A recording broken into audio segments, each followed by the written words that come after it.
yours, oh Master. Tell me, tell me, tell me.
The month of Zainab, the month of Ruqayyah, the sound of the trumpets and the echoing sounds of the beating chests and the rivers of tears that flow from the lovers of Abi Abdullah al-Hussein alayhi salam. Having carried out our mission with continuous success and blessings, covering major events such as Muharram, Safar, the holy month of Ramadan, Sha'ban, and many more monumental occasions, we have hit an all-time high. We have successfully produced some of the greatest shows on Shia TV, live in London, I Am Husseini, The Shia Voice, and an ocean of documentaries to choose. Join us on Verse Love for the first 10 nights of the month. Shamed by my absence, so I'll cling to you.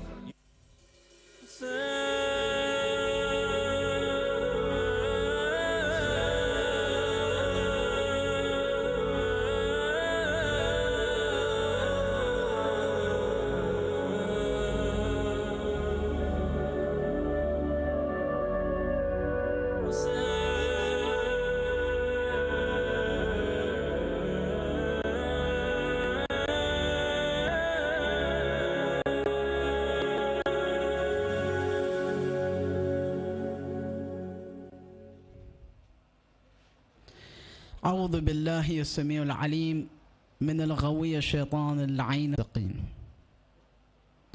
والصلاة والسلام على خيرة خلق الله أجمعين وهو أفضل الناس وأفضل الأنبياء والمرسلين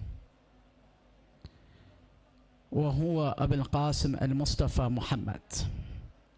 اللهم صل على محمد وآل محمد والصلاة والسلام على أهل بيته الطيبين الطاهرين المعصومين المظلومين الميامين المهديين المقتولين ولعنة الله دائمة على أعدائهم أجمعين من يوم عداوتهم إلى قيام يوم الدين. أما بعد، فقال الله تعالى في كتابه المجيد بسم الله. What kind of knowledge does the Imam expect from us? What does he expect from us? Sahib al-Asri wa Zaman. He says something so powerful in that letter that I mentioned last night about the spirit of certainty, right? That he's looking for the spirit of certainty from us. He warns us of certainty, ruh al-yaqeen. And we spoke about what the ruh al-yaqeen is last night, about happiness and love and experiencing religion through happiness, that it makes us happy to try to be religious. Nobody claims to be religious, but religion brings us happiness. I always remind myself and remind my brothers and sisters and students that if Islam is not making us happy, then there is something deeply wrong with our Islam and with us. With our Islam, not with Islam itself, but the Islam that we think we know. If Islam does not make us happy, by happy I don't mean a chemical feeling of happiness, but if it doesn't give us that sense of sukoon, then there is a problem with ourselves. The Imam says, Salamullahi alayhi, لا تميلوا عن اليمين إلى الشمال واجعلوا وصولكم إلينا بالمودة وعلى سنة واضحة وعلى السنة الواضحة. The Imam says in the next line of his letter to the Shia, this is a letter of Imam al-Zaman, may Allah hasten his reappearance, to the Shia community at that time. He says, don't swerve from right to left, law تميلوا. Because once they have certainty in me and certainty in my path, then they don't constantly shift in and out of their belief in me. They don't constantly shift in and out. This is a spiritual sickness. This constantly shifting, this constant movement, like our beliefs is like a pendulum swinging from right to left. Tomorrow another speaker comes and says something that, oh, we don't know about this and that. Their beliefs go away. This is exactly what was happening at the time of Imam al-Zaman during Ghaibat al-Sugra, because during the lesser occultation there were groups of Shia that were arguing with each other that was he really born? Did he really go into Ghaibah? Is there really an Imam? How do we know? This and that. They were arguing amongst one another. And he feared that they would begin leaving their religion. And he said, why are you swerving from right to left? He says, have the authentic traditions not come to you? Is there not enough evidence? Have you not studied it enough? If you have not, then that's your fault, not the fault of the religion. It's not the fault of Sahib al-Zaman. It's not the fault of Na'udhu Billah of Allah Azza wa Jal. It's not the fault of the Prophet. It's not the fault of Imam al-Sadiq. It's not the fault of Amir al-Mu'mineen. He says himself very clearly, this is not my words, the words of Sahib al-Zaman. He says, correct traditions have come to you. And now this letter has come to you. So why are you so fickle? By you, I mean the general you. He's speaking to you as in the Shia, me and you, everybody. He's saying, why are we so fickle? Our minds are so small, like a little peanut. It's like a tiny little peanut. It's the size of our brain, isn't it? Right and left. One little challenge comes and the boat turns over. Because there isn't certainty. They're missing the ingredient of yaqeen, of certainty, in their deen, in their madhab, in their faith. So he says, when you want to find me, when you want to arrive at me, when you want to have a relationship with me, do it in two ways. بالمودة وعلى السنة الواضحة. أولاً, through showing love to us. How do we show love to him? By developing the spirit of certainty and yaqeen. By living our life through him. By finding happiness through him. By executing our affairs of our life through him. That when we have a child, we turn to Allah through him to ask for the health of that child, to ask for the afiyat of that child, to ask that that child be raised as a pious Shia, as a pious follower of Ahlul Bayt, as a Muslim or Muslimah, mu'min or mu'minah. We ask through him. These are all signs of love. When we read Quran, we remember him. On the day of Eid, we cry for him. This is in the riwayat. On the day of Eid is a day of huzn for the Shia, because it's another day that they are without the Imam, another day that the Imam's position has been deprived from him. بالمودة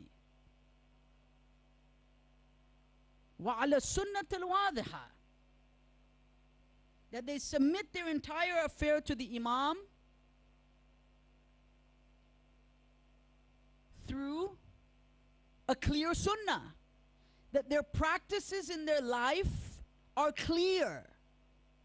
They're not living their life based on superstitions,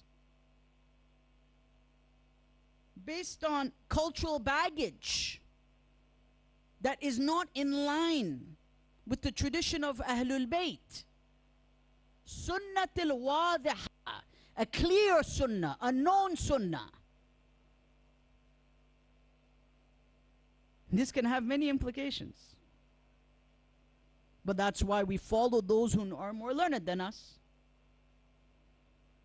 Do we know what a clear sunnah is? If so, or if not, how are we in the place to judge? Because he says you can come to me through a clear sunnah, through a known sunnah, sunnah ma'rufa, sunnah wadiha, sunnah sariha. How do we know what that is if we're not in that position to know?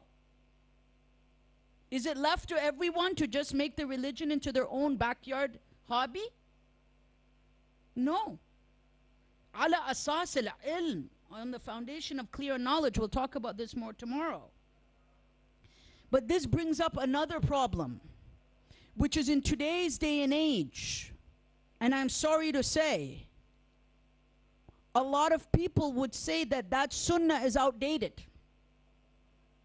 Those traditions are outdated. We don't live in that time anymore. We don't live in the year 320 or 300 Hijrah at the time of Sahib al-Zaman when he was writing this letter, give or take maybe earlier.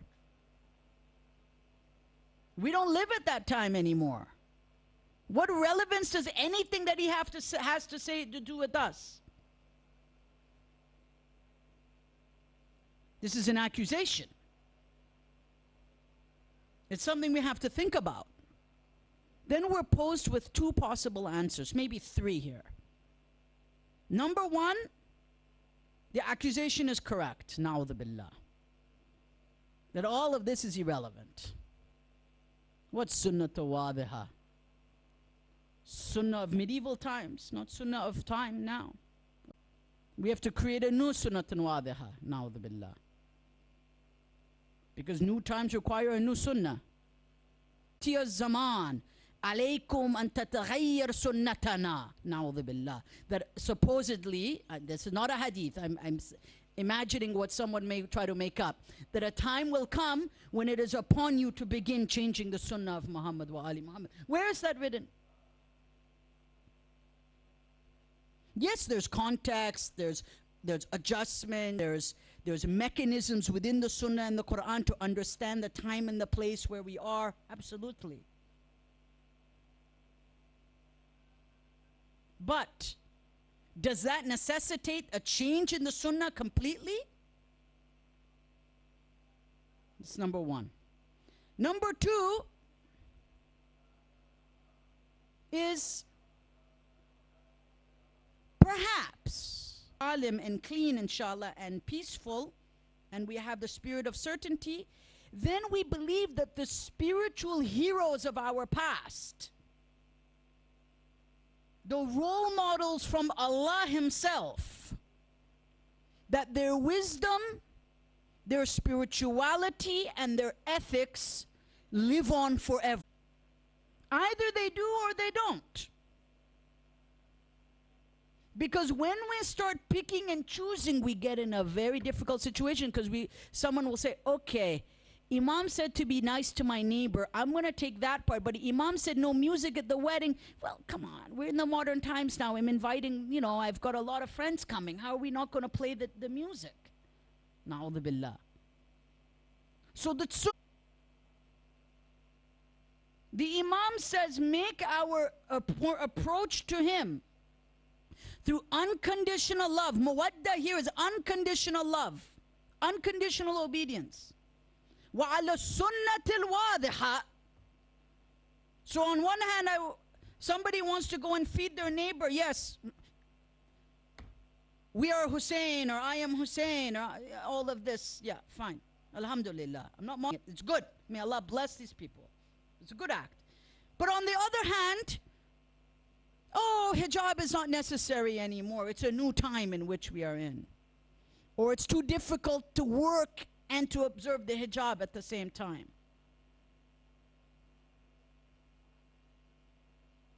Will not an change of the sunnah. Difficult times does not become a reason for changing the sunnah of Muhammad wa Ali Muhammad. How are we going to arrive at our imam? What is all this Muharram for? If the imam of our time does not accept our azah, then what is this Muharram for? What is the ziyarah of Hussein for? Salamullahi alayhi. We can't come and say Assalamu alayka ya Aba Abdullah and then outrightly disobey the imam and justify that disobedience. It's not about disobedience. We are all disobedient. But justifying the disobedience outrightly by saying that the time has changed, the makan has changed, the time has changed. So that's option number 2, is that the imams, the prophets, have a eternal wisdom. 136 hijrah, 700 hijrah, 800 hijrah, or 1400 hijrah. That their wisdom, their practices have a deeper spiritual that implants the seed of nifaq in the soul, in the heart of a person. So someone can feed their neighbor, and if they listen to music and they know it's wrong, that's different. They say, look, I'm a sinner, I'm going to repent to Allah for what I've done is wrong. That's different. That's not what I'm speaking about here. That justify removing the hijab, that justify these things through all these different means.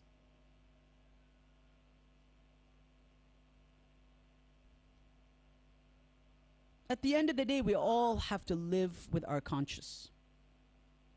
Number 3, someone would say it's a mixture of some you keep, some you leave. It's a smoothie. Throw everything in, mix it up, and we'll come up with some kind of new Islam, Islam Jadid.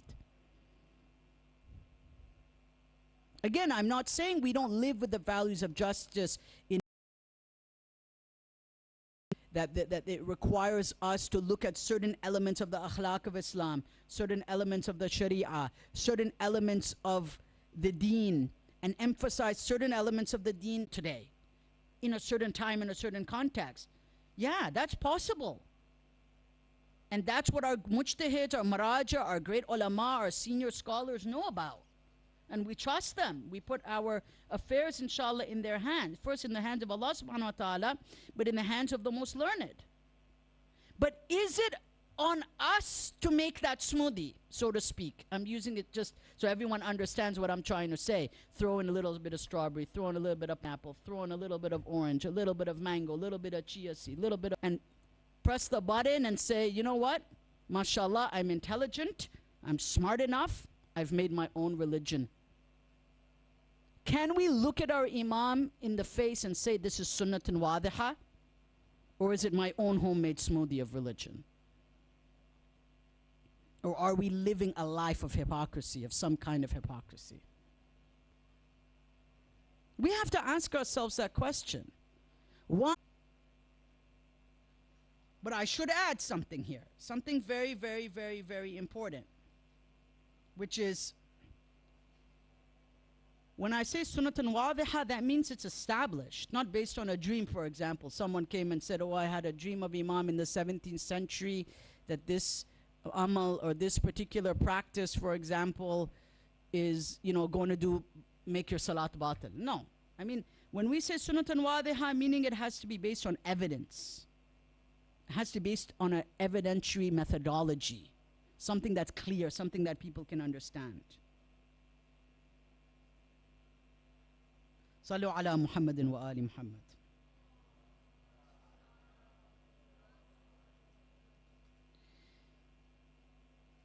And then on this note, Amir al-Mu'mineen has given us such an amazing piece of guidance that I think is so important for us to take hold of tonight. He says, Ayyuhan nas, i'rafu al-haq, i'rafu al-haq, ta'arafu ahla. O people, know the truth and then you will know its people. That listen to what is said is not who has said it. And then he says, ta'ammalu subulud dalala. So once you know the truth, you know the principles of what is the truth, then whoever is speaking, you can filter. You're able to filter because you know the haqq. You're able to say, that's not true. Because I've studied, or you've studied the foundations of the Quran, the foundations of ahadith. You have a general understanding of the deen, of what is the established aqidah of Muhammad wa Ali Muhammad, of the beliefs of Muhammad wa Ali Muhammad, of the seerah of Muhammad wa Ali Muhammad, of the practices of Muhammad wa Ali Muhammad. I'raful haqq ta'arafu ahla. Know the truth, then you will know the people who are of the truth. Ta'ammalu dalala. Then the Imam says, contemplate over misguidance and its path. Because through this, God will give you the tawfiq to stop before you go into the path of misguidance and swerve right and left, going from the way to the edge. Sometimes, that means there's a problem here. That means we're not putting effort into understanding our deen. That means we're not yet ready for Sahibul Zaman. We're not ready to be accepted by him completely. He is so merciful and may accept us partially, but it's not completely. Because there's requirements for this, as the Imam has said. Let me give you another example here of knowing the truth.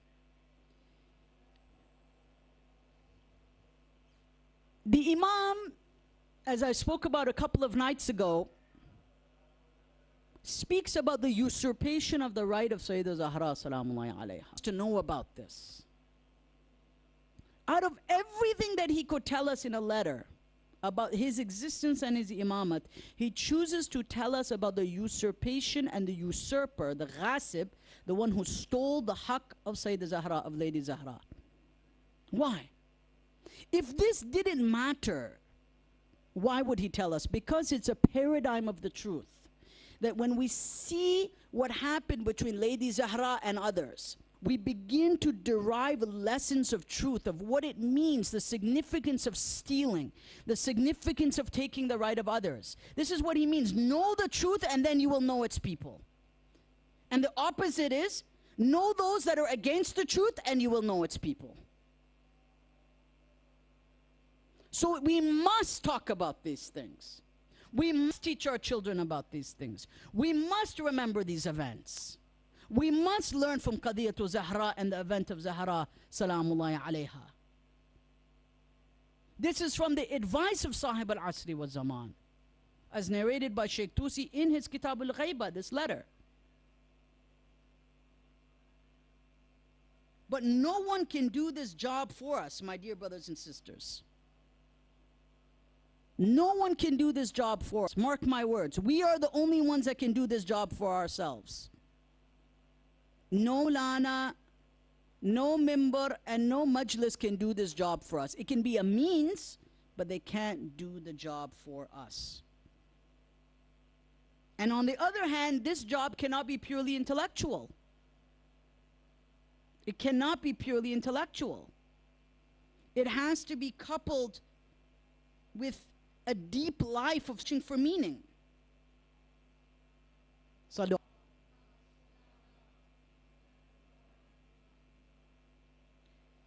And when we're on this path,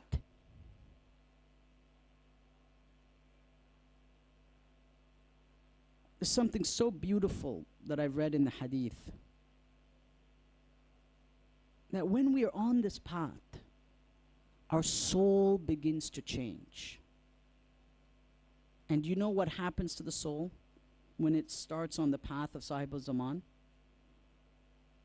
It starts to show love. The sign is love. I spoke about it last night and I'll speak about it again. It's so positive. Imam doesn't want us to be depressed. Imam doesn't want us to be sad. Sadness for Ahlul Bayt, yes, but just sad and miserable. Imam wants us to be positive, to bring people up and not bring them down. This is why I mentioned last night about the hadith about aql, about the intelligence. That the chief of intelligence, after knowing your deen is buying things and caring for people, serving people. Istina' an-nas. Literally, to serve people. Think about it. Buy food for people. Gifts for people. Buying gifts is good for people. It's good. Serving our family, husband to wife, wife to husband. Living a life of service for others in humanity, first and foremost, our own home and others, as it goes out and different responsibilities. But the first responsibility, of course, is to our own spouse and children and parents and brothers and sisters. That when we embark on this path, we become servants of Allah and the Imam, not servants of our family. What do I mean here? There's something I really, really want to mention, and it may do this, we begin serving Allah's creation. That despite all the degrees in front of our name, if we cannot lower our wing in humility before Allah's creation, then all those degrees and all those business accomplishments are completely and utterly useless. But a very big problem comes in the way. This is a part that some people may not like. Maybe. But I have to say it tonight. I have to. Too much. So we don't want to give because we feel life is a transaction. We feel, where's my end of the deal? Where's my end of the deal? What am I seeing? Where's my maslahat in all this? I'm not seeing my benefit in the relationship. I'm not seeing my share. And we think the aql is speaking. Is this the aql or is this shaitan? Ahlul mahabba wa ahlul tawaddud. The people of love and the people who show love. Abadan do not have these attributes in their heart. They do not have these attributes. Ashabu sahibu zaman do not have this kind of kalam in their mind. They love for Allah subhanahu wa ta'ala. Kullu shay fi mahabbatillah. Not mahabbatul nisa, mahabbatul awlad, mahabbatul fulan ibn fulan, for the love of my wife, for the love of this person, for the love of that person. No. If it's for the love of that person, then there's a problem, because sometimes the love doesn't come back. Or is it for mahabbatullah? Is it because Allah has commanded me to be a servant to creation? Whether they serve me or not is immaterial. Where does Allah say, wait for them to repay you before you do ihsan to them? Where? Bring me an ayah. Bring me a hadith. Where is such a concept? No. This is from our ego, from our nafs. Now, it doesn't mean that we live in an abusive relationship with parent to child or husband or wife or friends. No, never. I'm not advocating that at all, and may Allah save anyone who is in an abusive or terrible relationship, either husband or wife or whoever it is. But Allah does not ask us, where's my piece of the deal? Allah tells us to serve. The aql does not teach us to be selfish. The aql does not teach us, where's my share of the deal? That's not from aql. Aql is connected to iman. Iman is connected to mahabba. All of this comes through the certainty towards Allah subhanahu wa ta'ala. Because we are certain that Allah exists. We are certain that Allah will reward us. We are certain that Allah loves us. We are certain that everything we do, Allah sees the reward for it. When we live a life through this lens, then we don't live transactionally with people anymore. Human beings won't admit it. It'll be in their mind until one day the Coke can explodes.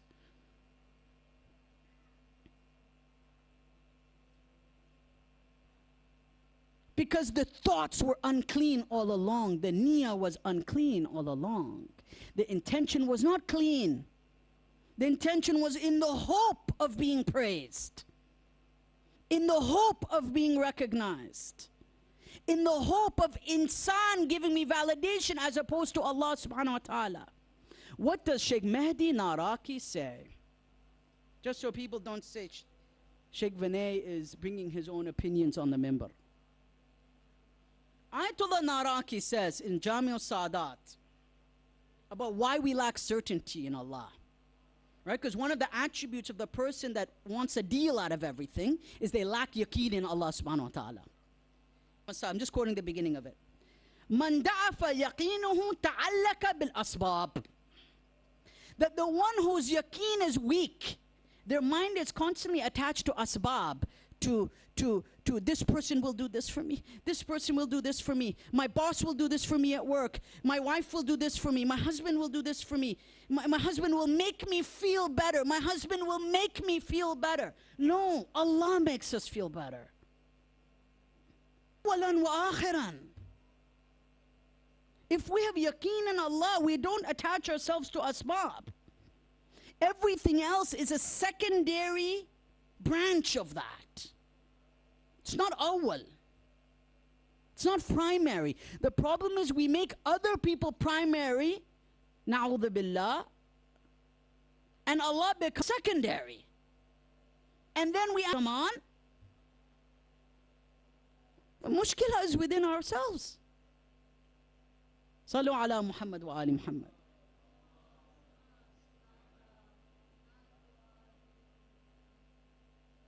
Is there a doubt that Allah will reward us? I'll quote an ayah of Quran before I move on for tonight. And we'll finish, inshallah, more of the subject tomorrow night. There's a lot more to be said. But rather, I'll quote a hadith and I'm going to leave this ayah for tomorrow night. It's a very, very important ayah. Very, very, very important ayah about the Ansar and the Muhajirun. What is one of the greatest attributes of a believer? There's many. The one who prefers others over themselves. The one who prefers other over themselves. And the one who ultimately prefers the love of Allah ala ma siwa, over everything else. That if we truly love Allah, and we truly believe that Allah will reward us for every atom's weight of good that we do in this world, why would we start worrying about a slight imbalance between who does good and who doesn't do good? Why do we start counting other people's hasanat? And you know, they haven't done enough hasanat. I've done too much hasanat. This is a problem. Mushkila azima. It's a great problem. Musibah in the heart. This is not what the Imam wants from us. This mentality, it's a disaster in the soul. It's like setting off a bomb in the soul.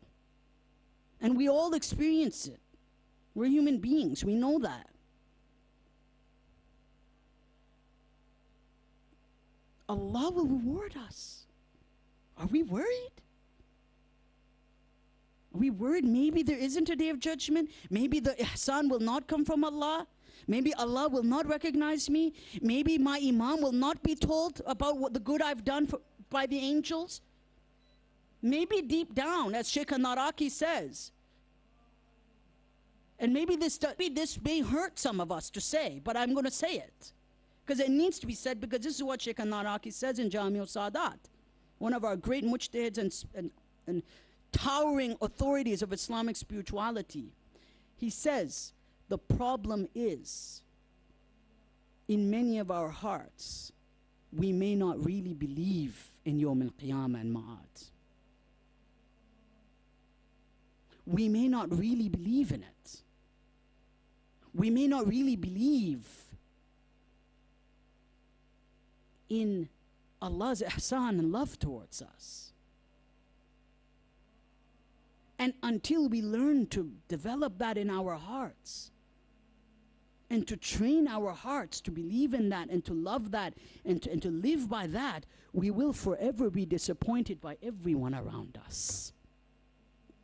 No one will make us happy. No one will. Nobody.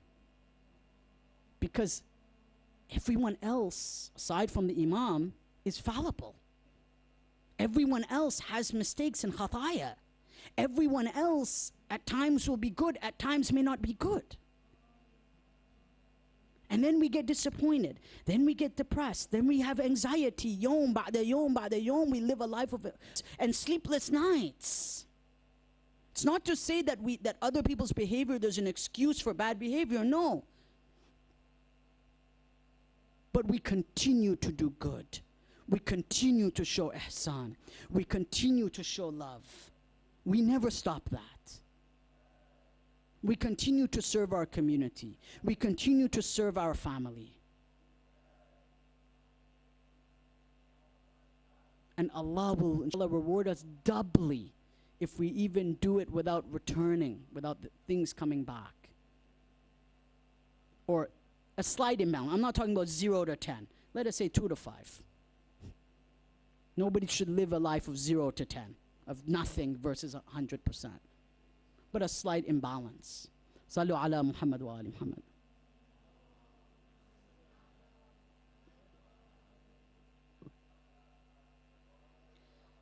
Tonight, my dear brothers, we will remember the Saqi of Karbala, Abi Fadl Abbas alayhi salam. It's been narrated by Sayyida Zahra, and this narration may suffice for tonight, that on the day of judgment, all of mankind, humankind, will be gathered. Amir al-Mu'mineen will be there. Rasulullah will be there. Brothers and sisters, you can see the qubba of Abi Fadl al-Abbas behind me. On that day, people will be in fear. The people will be scared. The people will be gathered on the day of judgment, and what will happen? Rasulullah will turn to Amir al-Mu'mineen and say, the matter has gotten very, the situation has gotten very serious on the day of judgment. Rasulullah sends Amir al-Mu'mineen to Fatima, salamullahi alayha. He asks her, "Oh Fatima, what do you have prepared for the mu'mineen on the day of judgment?" Fatima tells Ali, "Suffice for me on this day is the 2 hands of Abbas alayhi salam. The 2 hands of my son Abbas that were cut off on this day will be enough for the mu'mineen to go to Jannah." Imagine Sayyida Zahra standing on the day of judgment with the 2 hands of Abi Fadl al-Abbas alayhi salam. Yadan maqtu'atan, the 2 severed and cut off hands. We read in the traditions, my dear brothers, that Abbas salamullahi alayhi asked Imam Hussein to assemble the entire family. He had dug a well hoping to get water, and they were blocked off by an arrow. And Imam Hussein was experiencing the pangs of thirst. Abbas, noticing this in his heart, he says, "Ya akhi, oh my brother, do you give me permission to go out to fight?" فَبَكَّ الْحُسَيْنُ بُكَاءً شَدِيدًا. Hussein began to cry. Our master Hussein began to cry. Look at the emotions of Hussein alayhi salam. Hussein knew that this was the final stand. This was the final moment. He had already collected the body of Ali al-Akbar. He had already collected. Then go and fetch some water. Abbas goes forth. He pleads with Umar ibn Saad for water. He says, "Umar ibn Saad, here is Al-Hussein and his children, the daughter of the Messenger of Allah. You have killed his companions and you have killed his family. Give them some water, for thirst has burnt their hearts." Abbas salamullah now darts off towards the Furat. Riwayah states that the Furat was blocked by 4,000 soldiers. He now galloped and galloped and galloped on his horse until he reached the river. He bends down and puts his hand into the water of the Furat. He scoops water into his hands. Look at Abbas alayhi salam. Look at his Serdian Hussein. He throws the water down. Look at the yaqeen of Abbas. He says, oh soul, after Hussein, nobody counts. After Hussein, nobody counts. After him, you should amount to nothing. Here is Hussein nearing his end, while you drink cool water. By Allah, such is not a deed at all enjoyed by my creed. He fills the water bag up, the kirba. He now darts back to the tent of the thirsty children. Imagine each gallop, the urgency in each gallop in the horse as he darts back to the camp. قطعوه عليه الطريق. They then cut off his path. They then cover him from every side.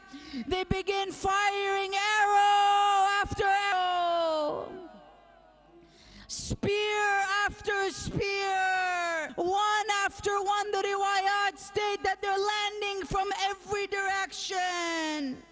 Nawfal al-Azraq now comes behind Abbas, and he cuts the right hand of Abbas off, salamullahi alayh. The right hand of Abbas falls to the ground. Abbas transfers the water back to his left hand before it comes off. We're told Abbas now looks like a porcupine from all the arrows landing into his body. He says, Wallahi, if you cut off my right hand, I shall forever protect my religion. As he continued to ride, Hakim bin Tufail was hiding behind a tree, and he comes out and he cuts off the right hand of Abbas alayhi salam. The left hand of Abbas now holds the water bag with his mouth, with his teeth, and he begins to ride back to Hussein. Imagine the image of Abbas, of the water bag hanging from his teeth. And then they fire an arrow. The arrow now goes into the water bag. The water is now coming out from the water bag. Abbas has no arms. Abbas cannot see. He tries to pull the handle of the sword into his mouth, to fight with the sword in his mouth, but he couldn't. This is before his hands came off. They continued firing arrows. They continued firing spears at him. فَقَاتَلُوهُمْ قِتَالًا شَدِيدًا. فَقَاتَلُوهُمْ قِتَالًا شَدِيدًا. Abbas continues to fight. Abbas now falls off his horse. The blood is pouring out from Abbas from every angle. And he begins to say, Adrikni, ya akha, adrikni. My brother, help me, my brother, help me. Akhak al-gharib. Your brother is gharib, ya Hussein. Alaykum minni salam, ya Aba Abdullah. Upon you is salam, O Aba Abdullah. I'm sending you salam. Hussein reaches him. He says, oh, the light of my life, Abbas. What do I do now without you? This is some of the words of Hussein. He says, you were karrukun al-wathiq. You were my back. You were my foundation, and you are gone now. الآن انكسر ظهري وقلت هيلتي. Now my back is broken, oh Abbas. Hussein is telling Abbas, salamullahi alayh, that his back is now broken. Ya Abbas, the riwayah states, shall I inform you, before we conclude, why did Imam and Hussein leave the body of Abbas where it is?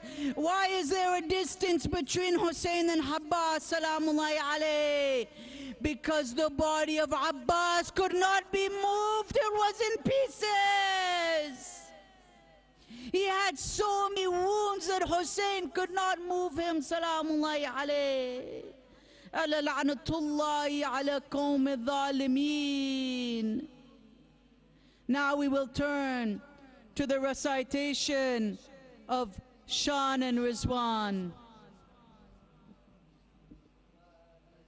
تیرے بغیر اج بھینا تیریاں کلیاں نے روندیا غازی تیرے بغیر اج بھینا تیریاں کلیاں نے روندیا غازی تیرے بغیر اج بھینا تیریاں کلیاں نے روندیا منہ کر دریا دے پاس ہائے منہ کر دریا دے پاسے رو بین پوندیا ہے غازی تیرے بغیر اج بھینا تیریاں کلیاں روندیا غازی تیرے بغیر اج بھینا تیریاں کلیاں نے روندیا منہ کر دریا دے پاس ہے منہ کر دریا دے پاسے رو بین پوندیا ہے غازی تیرے بغیر اج بھینا تیریاں کلیاں نے روندیا تیریاں بھینا تے کنج دی اے غریبی آئی بعد تیرے غازی کیویں ویر دی لاش تے تکلے ہے کی ویر دی لاش تے تکلے جھڑکاں نے کھاندیا ہے غازی تیرے بغیر اج بھینا تیریاں کلیاں نے روندیا غازی تیرے بغیر اج بھینا تیریاں کلیاں نے روندیا توری دھاوا ویر لوکا مارے مان مک گئے سارے ہن اجڑیا سر وچ اپنے ہے ہن اجڑیا سر وچ اپنے مٹیاں نے پوندیا ہے غازی تیرے بغیر اج بھینا تیریاں کلیاں نے روندیا غازی تیرے بغیر اج بھینا تیریاں کلیاں نے روندیا اے ہو افسوس ہے غازی تک کے لاشانو تربیرانو ساڑے ہاتھ جے قید نہ ہوندے ہائے ساڑے ہاتھ جے قید نہ ہوندے قبرہ بناندیا ہے غازی تیرے بغیر اج بھینا تیریاں کلیاں نے روندیا غازی تیرے بغیر اج بھینا تیریاں کلیاں نے روندیا جدو شبیر دے گلتے تیرا ضربہ چلیاں وچ خیمے کلیاں اسی دور کھلو کے تینو ہائے اسی دور کھلو کے تینو رئیاں بلاندیا ہے غازی تیرے بغیر اج بھینا تیریاں کلیاں نے روندیا منہ کر دریا دے پاس ہے منہ کر دریا دے پاسے رو بین दिया है गाजी तेरे बगैर अज भैना तेरिया कलिया ने रो दिया सलवात अल्लाह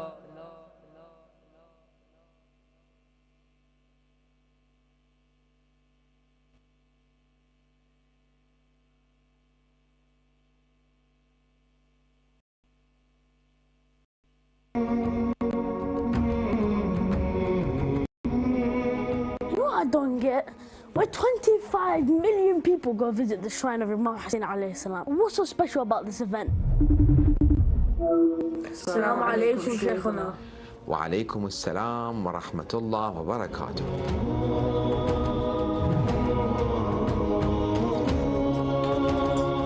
All these lecturers know everything. Some of the sources that we have. How do they know all these stories by heart? It's like they were literally there the way they describe it. Hamid ibn Muslim was sent as a journalist. You went for the food, right? Maybe. I mean, your attention is not supposed to be about food, Abbas. It has to be more about focus on the ziyarah. Allah writes down good deeds for him at every step. Are you seriously watching people hit themselves? This isn't just people hitting themselves. These people are mourning Imam Hussein alayhi salam. This is surely the outcome of the piety of hearts. Haider went hiking and he fell and you could be paralyzed for life, man. The only thing you could do is just do tawassul. What's tawassul? And seek whatever we need from Allah subhanahu wa ta'ala. We go through the gate of Ahl Bayt alayhim salam. They are the Siratul Mustaqim. Bro, why are you crying? I was listening to the Majlis of Imam Hussein alayhi salam. Got to the Masa'ib. Oh my God, man, that's minor, man. I thought something happened to your family. A drop of tears roll down your cheek. That one drop, be it as small as a mosquito, will extinguish the blaze of hellfire.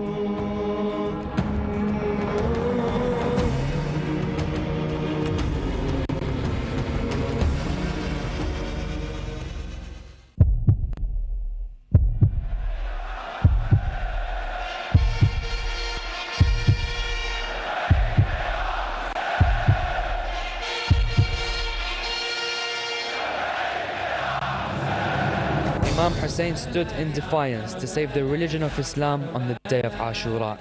He sacrificed himself and his family to ensure that the pure message of the Ahlul Bayt is not diminished.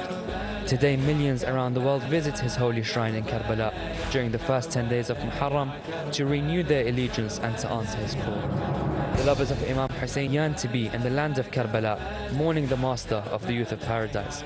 Imam Hussein Charity is ensuring the message of Imam Hussein continues to resonate in Karbala by supporting the majalis around the city. Be part of our campaign and sponsor the majlis in the name of your marhumeen. Provide clean drinking water to the pilgrims and reap the reward of serving the pilgrims of Imam Hussein alayhi salam. Support the Mawkib in Karbala as they distribute tabarruk to the pilgrims and the lovers of Abi Abdullah.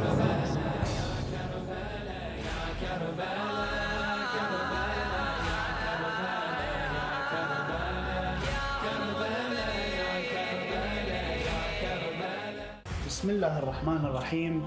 Assalamu alaikum wa rahmatullahi wa barakatuh. Join us every night as we relive the tragedies of the day of Ashura. Remembering such personalities like Habib ibn Mudahir and Hur ibn Yazid al-Riyahi. The likes of Ali al-Akbar and Qasim, the son of Imam al-Hassan. Abil Fadl al-Abbas and Ali al-Asghar, but above all remembering the tragedies of Imam al-Hussein alayhi salam on that fateful day, on the day of Ashura, in the land of Karbala, through poetry, recitations, masa'ib, and narrating the story of Karbala daily, inshallah.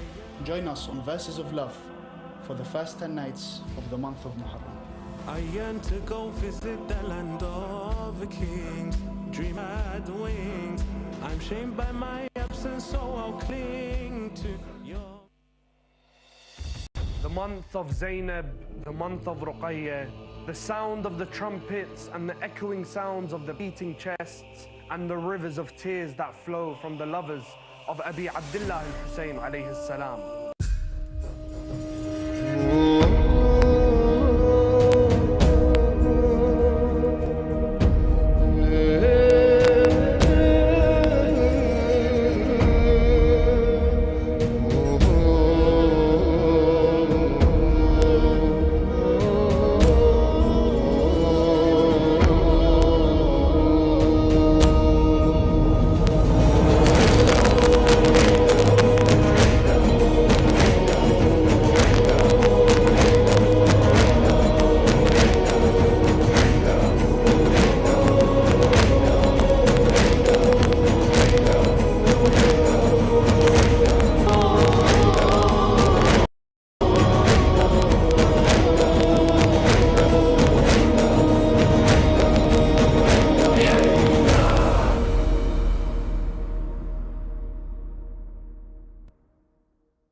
is primordial to our running and existence to bring the Shia under one banner.